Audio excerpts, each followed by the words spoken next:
Assalamualaikum warahmatullahi wabarakatuh. My name is Siti Aminah. My ID number is 2021010600016. Okay, I will explain about chapter 4 is problem in translating text. First is problem equivalence. Problem that we'll face in translating are idiom.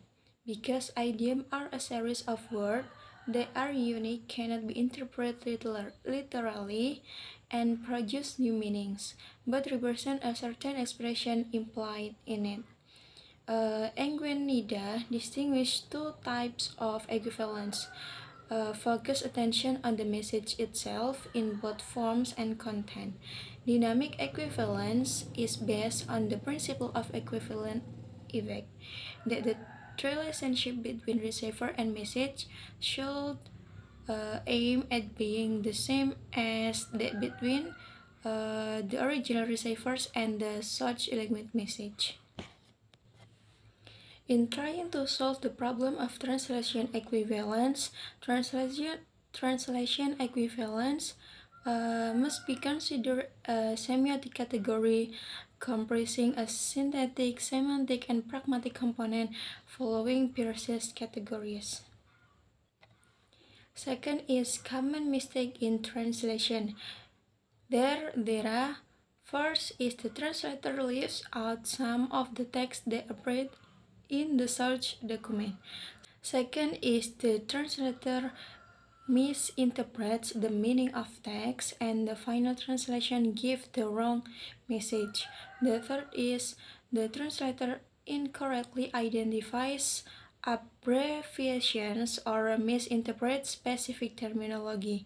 The fourth is the translator or the client include text or example that are culturally appropriate for the intended audiences.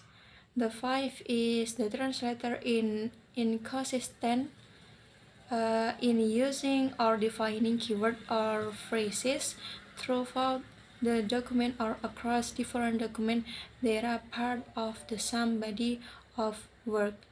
And the last is the client accept change to the translation over by unqualified and hog reviewers. The third is translation problems and solution.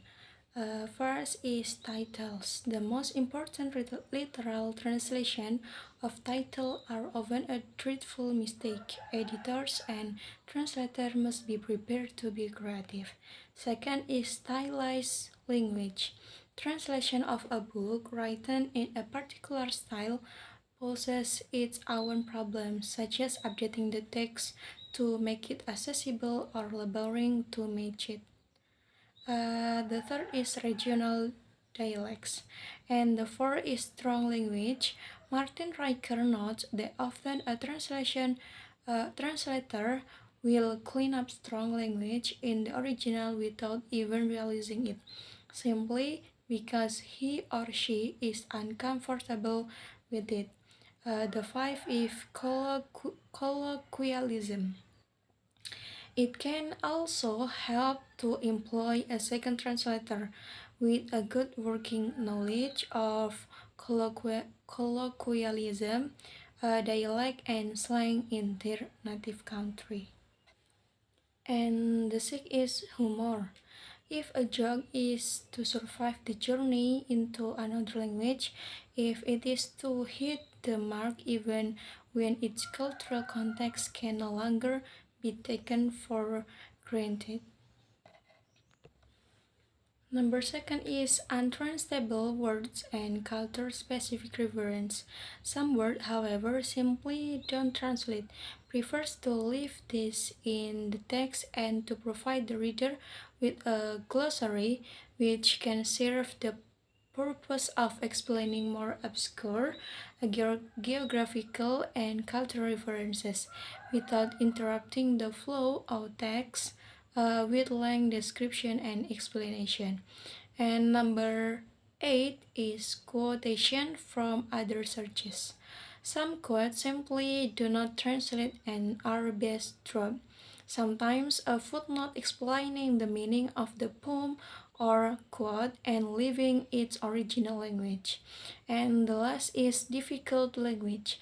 It may also be necessary to translate from a spirit language altogether because a good native translator simply can be found. Maybe enough the explanation from me. Wassalamualaikum warahmatullahi wabarakatuh.